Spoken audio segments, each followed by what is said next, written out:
Hello coders, कैसे हैं आप लोग? मेरा नाम है मोहित। स्वागत करता हूँ आपका हमारे यूट्यूब चैनल में पाइथन एक्सरसाइज की प्लेलिस्ट की 6 वीडियो के साथ में। आज की वीडियो में हम कुछ अलग टाइप के एक्सरसाइजेस को सॉल्व करेंगे, जिसमें हम लोग मेनली बात करने वाले हैं फाइल हैंडलिंग के बारे में, और दूसरा हम बात करने वाले हैं एरर हैंडलिंग के बारे में। दोनों चीज़ों को हम साइमल्टेनियसली सॉल्व करने की कोशिश करेंगे, और काफ़ी एक इंटरेस्टिंग एक्सरसाइज होने वाली है, जिससे आपके फाइल हैंडलिंग और एक्सेप्शन हैंडलिंग के कॉन्सेप्ट्स एकदम क्लियर हो जाएंगे। वीडियो स्टार्ट करने से पहले मैं बताना चाहता हूँ, अगर अभी तक आपने हमारी पाइथन एक्सरसाइज की प्लेलिस्ट को एक्सेस नहीं किया है, तो जल्दी से जाके हमारी पाइथन एक्सरसाइज की प्लेलिस्ट को एक्सेस कर लीजिए, और आपके दोस्तों के साथ भी शेयर कर दीजिए, ताकि वो भी पाइथन के अंदर मास्टर हो सके। तो चलिए स्टार्ट करते हैं हमारी आज की वीडियो को बिना किसी देरी के। Let's get started. हाँ, तो गाइस यहाँ पर आप देख सकते हैं, यहाँ पर हम हमारे कंप्यूटर स्क्रीन पर आ चुके हैं और यहाँ पर आप देख सकते हैं, यहाँ पर हमने पाइथन एक्सरसाइज डे 6 नाम से एक टू डू लिस्ट क्रिएट करी है। आज की वीडियो में हम टोटल 4 एक्सरसाइज को सॉल्व करेंगे, जैसा हम लोग हर वीडियो में करते आ रहे हैं। और आज की वीडियो में हम बात करेंगे फाइल हैंडलिंग और एरर हैंडलिंग के बारे में। तो हमारी टोटल 4 एक्सरसाइज है। सबसे पहले हमारी है रीड फाइल कंटेंट, और इसमें हमको एरर हैंडलिंग का यूज करना है। हमको सारी एक्सरसाइजेस में एरर हैंडलिंग का यूज करना है। हम लोग कस्टम एरर्स को क्रिएट करेंगे और हम लोग रेगुलर हमारी जो एरर होती है उसके बारे में भी देखेंगे। सबसे पहली एक्सरसाइज है रीड फाइल कंटेंट्स एक्सरसाइज, आपके काउंट लाइंस, कितनी लाइंस है उस फाइल के अंदर। नेक्स्ट एक्सरसाइज है काउंट वर्ड फ्रीक्वेंसी। हर कोई वर्ड्स तो काउंट कर देता है, यानी कितने वर्ड्स उस फाइल में प्रेजेंट है, एज 100 to 100।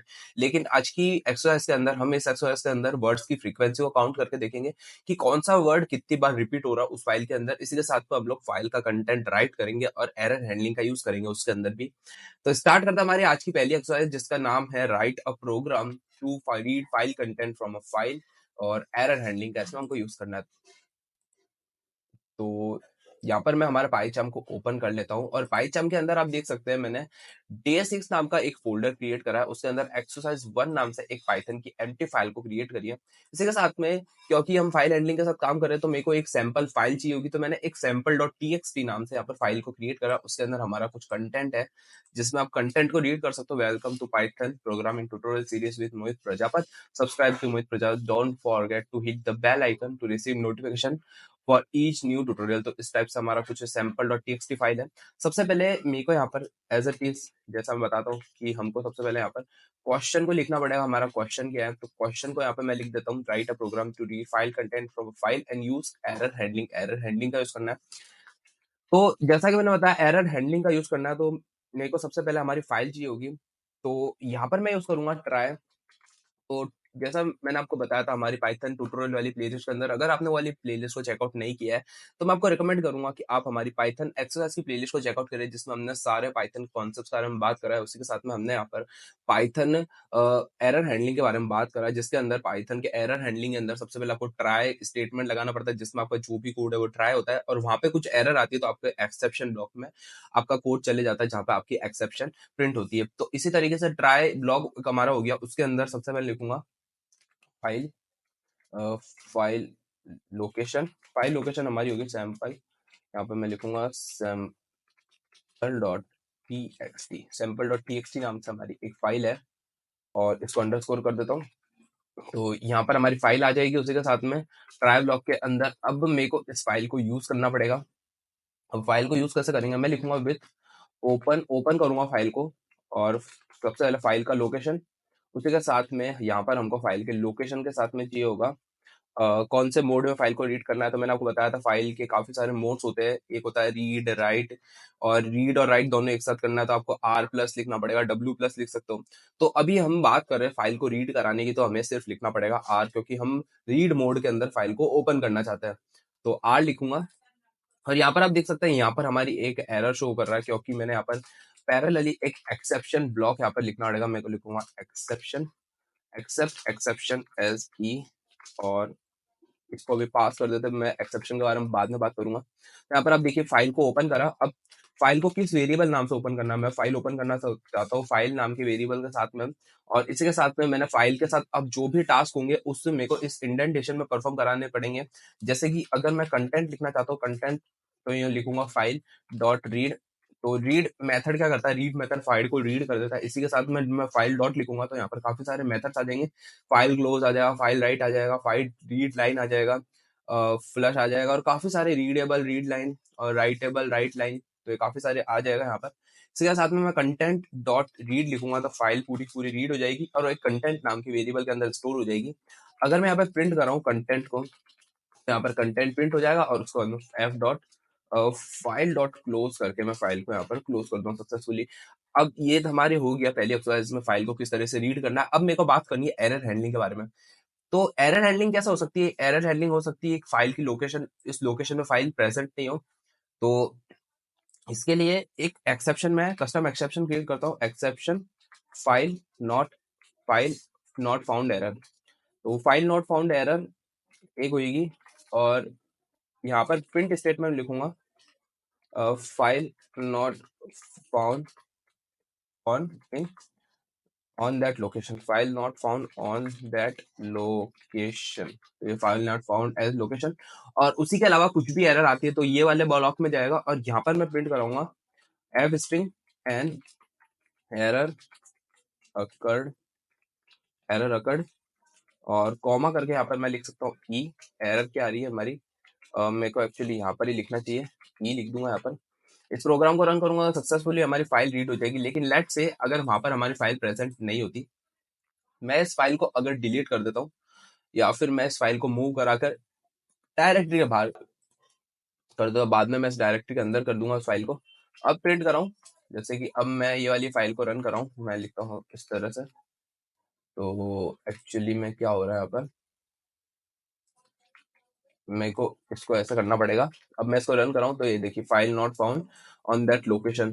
तो पहले यहाँ पर ऐसा आ गया था जिससे हमारी डायरेक्टरी के, हमारी पेरेंट डायरेक्टरी और हमारी जो प्रीवियस डायरेक्टरी है वो सब जगह फाइल यहाँ पर फाउंड हो रही थी, यानी फाइल कहीं पर भी हो वहाँ पे फाउंड हो रही थी। लेकिन हमको सेम डायरेक्टरी के अंदर फाइल सर्च करनी है, तो मेरे को इस तरह से लिखना पड़ेगा सिर्फ सैम्पल डॉट टीएक्सटी। और सैम्पल डॉट टीएक्सटी आप देख सकते हैं डे, तो इस वाली वीडियो के अंदर हमारी कोई सैम्पल डॉट टीएक्सटी नाम की फाइल नहीं है।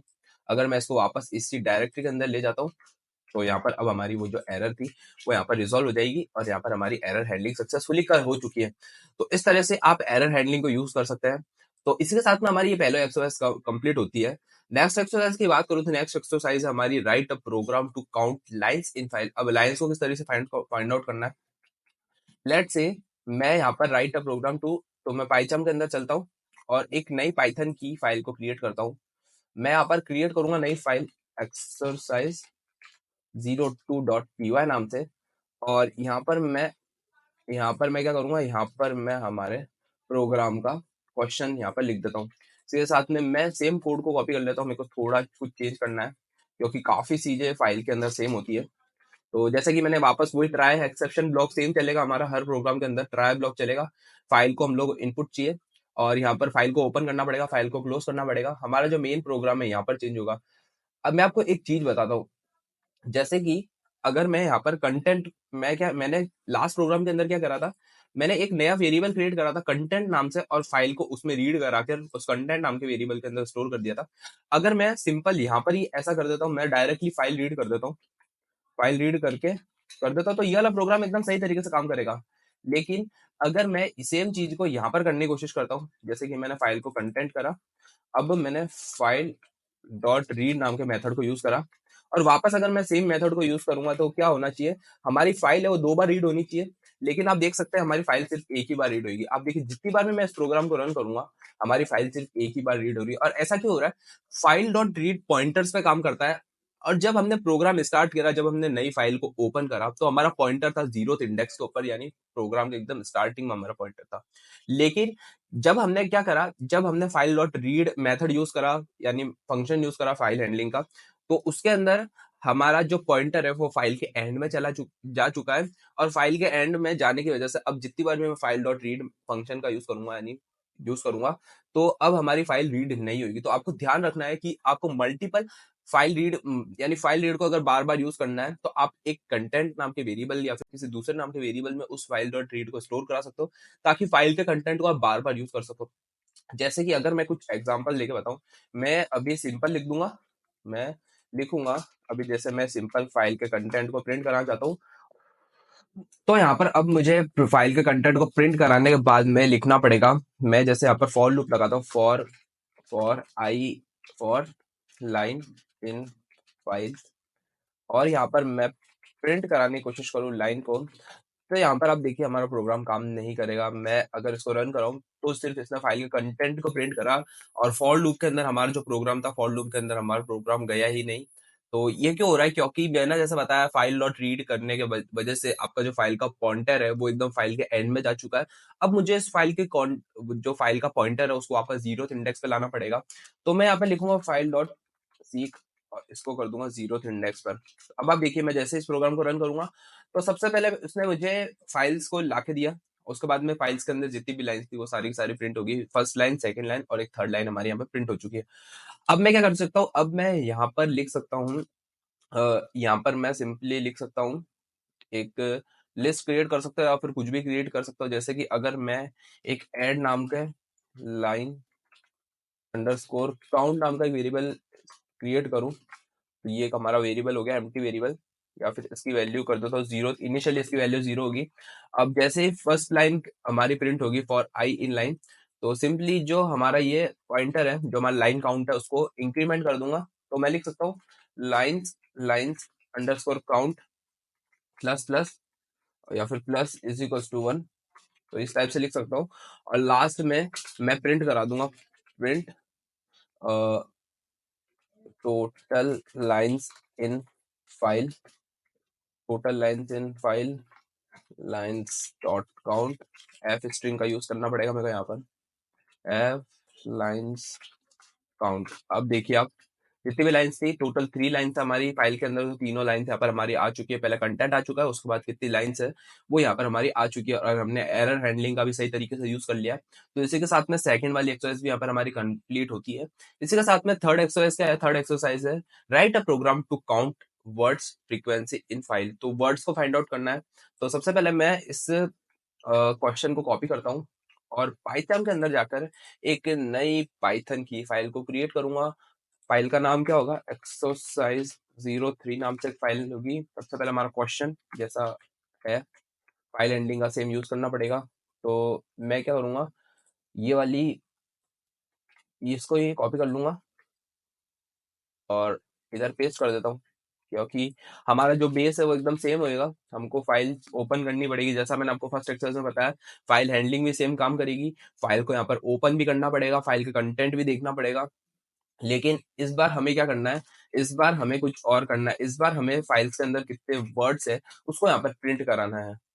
तो जैसा मैंने आपको बताया, मेरे को यहाँ पर फाइल के वर्ड्स को लीड करना है। तो अगर मैं यहाँ पर इस तरह से लिखता हूँ फाइल कंटेंट, और सारे कंटेंट को यहाँ पर प्रिंट करा देता हूँ, और अगर मैं यहाँ पर इस तरह से लिखता हूँ प्रिंट, या फिर एक वेरिएबल क्रिएट करूंगा वर्ड्स और प्रिंट कर रहा हूँ या कंटेंट डॉट स्प्लिट फंक्शन का अगर मैं यूज करूं, तो अब क्या होगा, फाइल के अंदर जितने वर्ड्स है, जैसे कि जितने भी यहाँ पर वर्ड्स है, वो सारे के सारे वर्ड्स स्प्लिट होके एक लिस्ट के अंदर यहाँ पर हमारे आ जाएंगे। जैसे कि मैं अगर यहाँ पर प्रिंट कर रहा हूँ सारे के सारे वर्ड्स को, तो यहाँ पर आप देखिए जितनी भी हमारी फाइल के अंदर लाइंस वर्ड्स थे वो सारे के सारे एक लिस्ट के अंदर आ चुके हैं। आप देखिए लिस्ट के अंदर आ चुके हैं। तो जैसा मैंने आपको बताया था, अगर मुझे यहाँ पर, मैंने जैसा आपको बताया है कि हमें हमारा प्रोग्राम इस टाइप से क्रिएट करना है कि कौन सा वर्ड कितनी बार रिपीट हो रहा है वो भी हमको फाइंड आउट करना है। अगर हमारा सिंपल प्रोग्राम होता है जिसके अंदर कितने वर्ड्स है वो फाइंड आउट करने पड़ते हैं, तो सिंपली हम लोग यहाँ पर प्रिंट ही लिखकर, और वर्ड्स में क्या एक लिस्ट है और लिस्ट के कितने आइटम्स को फाइंड आउट करना है, तो आप लेंथ फंक्शन का यूज कर सकते हो, और लेंथ के अंदर आपको यहाँ पर हमारी लिस्ट है वर्ड्स की, उसको लिखना है। तो टोटल हमारी फाइल के अंदर 28 वर्ड्स है, लेकिन कितने वर्ड कौन सी बार रिपीट हो रहा है, फाइल फ्रीक्वेंसी यानी वर्ड्स फ्रीक्वेंसी को फाइंड आउट करना है। तो ये तो हमारा वर्ड्स आ गया, वर्ड्स कितने वर्ड्स है, तो इसको आप ऐसे लिख सकते हो, total words in file, total words in file. और यहाँ पर हमारी लेंथ आ जाएगी, वर्ड्स कितने लेंथ है हमारी वर्ड्स की। तो ये आप देख सकते हो, ये हमारा आ जाएगा टोटल वर्ड्स इन फाइल 28। लेकिन मुझे यहाँ पर ऐसे लिखना पड़ेगा, for word in words, for words in words, और इसी के साथ में मैं एक वर्ड अंडरस्कोर काउंट नाम की एक डिक्शनरी क्रिएट कर दूंगा, जिसके अंदर उसकी की होगी आपका वर्ड, और आपकी वैल्यू क्या होगी, कितनी बार वो वर्ड रिपीट हो रहा है। तो मैं यहाँ पर इस टाइप से लिख सकता हूँ कुछ, मैं यहाँ पे लिख सकता हूँ वर्ड काउंट, और की क्या होगी, की होगी आपकी वर्ड, वर्ड आपकी एक की होगी। उसी के साथ में मेरे को यहाँ पर लिखना पड़ेगा वर्ड्स, और वर्ड्स के वर्ड्स डॉट काउंट कर दो। काउंट क्या करना पड़ेगा हमको, वर्ड को काउंट करना है। तो कितनी बार वो काउंट हो रहा है वो यहाँ पर काउंट हो जाएगा। उसी के साथ में जो हमें एक हमारे जो फॉर लूप है, फॉर लूप के अंदर हमने वर्ड लिखा है, यानी हमको इटरेशन किसके ऊपर करना है। हम डायरेक्टली लिस्ट के ऊपर इटरेशन नहीं कर सकते, क्योंकि लिस्ट के अंदर हमारे पास काफी सारे डुप्लीकेट्स आइटम है। तो मैंने आपको एक डेटा टाइप बताया था जब हमने पाइथन हमारे ट्यूटोरियल को स्टार्ट किया था, उसके अंदर मैंने आपको डेटा टाइप बताया था, कलेक्शन ऑफ डेटा, जिसका नाम था सेट। सेट क्या करता था? सेट ऐसा आपका डेटा टाइप था जिसके अंदर इंडेक्सिंग काम नहीं करती थी। आपके जो कंटेंट है, आपके जो वर्ड्स है, जो भी आपके लिस्ट के आइटम है, वो आगे पीछे होते थे, और जो भी डुप्लीकेट एंट्रीज थी वो सारी की सारी रिमूव होकर सिर्फ एक एंट्री आपकी यहाँ पर आ जाती थी। तो उसी का यहाँ पर यूज करेंगे हम। यहाँ पर सेट की फॉर्म को इटरेशन करेंगे, वर्ड्स को एक सेट में कन्वर्ट करके उसके ऊपर इटरेशन करेंगे, ताकि हमारी जो भी डुप्लीकेट एंट्रीज है वो सारी की सारी रिमूव हो जाए। और अब आप देखिए, अब मैं यहाँ पर फॉर फॉर मैं यहाँ पर लिख सकता हूँ फॉर की comma value in word count dot items, और यहाँ पर प्रिंट कराऊंगा, प्रिंट प्रिंट करा दूंगा की कॉमा वैल्यू के पेयर को। अब आप देखिए कौन सा आइटम कितनी बार रिपीट हो रहा है। सारे का सारा यहाँ पर आपके जो वेलकम एक बार आ रहा है, मोहित 2 बार आ रहा है, फॉरगेट 1 बार, प्रजापति यहाँ पर 2 बार आ रहा होगा, जैसे कि प्रजापति 2 बार आ रहा है। तो इसी के साथ में इस टाइप की एक्सरसाइजेस को आप क्रिएट कर सकते हैं। तो ये वाली एक्सरसाइज भी हमारी कंप्लीट होती है, जिसको हम चेक बॉक्स पे क्लिक करके चेक बॉक्स कर देते हैं। इसी के साथ में राइट अ प्रोग्राम। तो फोर्थ वाली एक्सरसाइज क्या है हमारी? Write a program to write file content in file using error handling. तो सेम यहाँ पर मैं पाइथन की एक फाइल क्रिएट करूंगा। एक्चुअली में मैं यहाँ पर day6 नाम से, यानी एक्सरसाइज 04 नाम से पाइथन की फाइल, क्वेश्चन, हमारा क्वेश्चन आएगा। उसके बाद यहाँ पर हमारा जो बेस प्रोग्राम है, बेस प्रोग्राम हमारा इतना है, तो वो बेस प्रोग्राम यहाँ पर हमारा आ जाएगा। तो यहाँ पर मैं इसको लिख देता हूँ। तो सेम चीजें काम करेगी, लेकिन जब आपको फाइल की राइटिंग के साथ काम करना है, तो मैं चाहता हूँ मैं sample1 नाम से एक फाइल की लोकेशन देता हूँ। और अगर इसको राइट मोड में ओपन करूंगा तो फाइल नॉट फाउंड की एरर आएगी, लेकिन मैं इसको राइट मोड के अंदर खोलूंगा तो अब हमारी फाइल नॉट फाउंड की एरर है वो यहाँ से हटा दूंगा। क्योंकि राइट में क्या होता है, जब आप फाइल को रीड करते हो तो उस लोकेशन पे फाइल आपकी होना जरूरी है, लेकिन जब आप फाइल राइटिंग के साथ काम करते हो तो अगर उस लोकेशन में वो फाइल होगी नहीं, तो एक नई फाइल ऑटोमेटिकली वहां पर क्रिएट हो जाएगी। तो आपको जो एक एरर थी, फाइल नॉट फाउंड की एरर, जो हमने कस्टम एरर क्रिएट करी थी, वो यहाँ पर सब रिमूव कर दूंगा। और मेरे को फाइल का कंटेंट चाहिए होगा, तो कंटेंट, अब मैं यहाँ पर एक कंटेंट नाम से वेरिएबल क्रिएट करूंगा, जिसमें मैं यूजर से इनपुट लूंगा। एंटर फाइल कंटेंट करूंगा। और यहाँ पर मैं क्या कर सकता हूँ, यहाँ पर मैं कर सकता हूँ फाइल डॉट राइट, और राइट के अंदर अगर मैं कंटेंट को पास कर दूंगा तो फाइल राउट हो जाएगी। और बाद में फाइल डॉट क्लोज करके फाइल को यहाँ पर क्लोज कर दूंगा, प्रोग्राम को रन करूंगा। और कंटेंट के अंदर लेट से मैं कुछ भी कर देता हूँ, मैं लिख दूंगा subscribe to Mohit Prajapati. Enter press करूंगा तो फाइल अब हमारी देखिए यहाँ पर एक sample1 नाम से फाइल क्रिएट होगी, जिसके अंदर हमारा जो फाइल का कंटेंट था वो यहाँ पर आ चुका है। तो इस तरीके से आप फाइल को राइट कर सकते हैं, रीड कर सकते हैं, फाइल के वर्ड्स को काउंट कर सकते हैं, लाइंस को काउंट कर सकते हैं, वर्ड्स की फ्रीक्वेंसी को काउंट कर सकते हैं। काफी इंटरेस्टिंग एक्सरसाइज है। आई होप आपको एक्सरसाइज के अंदर मजा आया होगा। अगर आपको कुछ भी चीज समझ नहीं आती तो आप मुझे वीडियो के डिस्क्रिप्शन में या वीडियो कमेंट बॉक्स में कमेंट करके बता सकते हैं, या फिर आप मुझे हमारे मेल पे या फिर हमारे इंस्टाग्राम पे रीच आउट कर सकते हैं, जिसकी लिंक आपको वीडियो के डिस्क्रिप्शन में अवेलेबल हो जाएगी। इसी के साथ में आज की हमारी एक्सरसाइज कंप्लीट होती है, और इसी के साथ में हमारी जो एक्सरसाइज है, सारी एक्सरसाइज पाइथन की कंप्लीट होती है। नेक्स्ट वीडियो के अंदर हम पाइथन के प्रोजेक्ट्स को कवर करेंगे, जिसमें हम लोग मेनली 2 प्रोजेक्ट्स के बारे में बात करेंगे। सबसे पहला होगा आपका bank management system, library management system. तो काफी इंटरेस्टिंग प्रोजेक्ट होगा, जिसके अंदर हम ऑब्जेक्ट ओरिएंटेड प्रोग्रामिंग के कॉन्सेप्ट्स का यूज करेंगे। काफी एक इंटरेस्टिंग प्रोजेक्ट को मैं क्रिएट कराने की कोशिश करूंगा। आई होप आपको सारी चीजें समझ आ गई होगी, हमारे ट्यूटोरियल से रिलेटेड, हमारे प्रोग्रामिंग एक्सरसाइज से रिलेटेड। अगर अभी तक आपने हमारे यूट्यूब चैनल को सब्सक्राइब नहीं किया है तो आप जल्दी से जाकर हमारे यूट्यूब चैनल को सब्सक्राइब कर दीजिए और बेल नोटिफिकेशन ऑन कर दीजिए, ताकि जो भी अपडेट्स है वो आपको सबसे पहले मिल सके। और आप हमारे यूट्यूब चैनल पर अवेलेबल काफी सारी इंटरेस्टिंग प्लेलिस्ट को भी चेकआउट कर सकते हैं। रस्ट की प्लेलिस्ट, पाइथन प्रोग्रामिंग की प्लेलिस्ट, पाइथन एक्सरसाइज की प्लेलिस्ट, हमने काफी सारी एक्सरसाइजेस क्रिएट करी है। तो आज की वीडियो में इतना ही। वीडियो इंटरेस्टिंग लगी तो लाइक कर देना। मिलता है आपको पाइथन प्रोजेक्ट की एक नई वीडियो में, एक नई प्लेलिस्ट के साथ में। तब तक के लिए जय हिंद।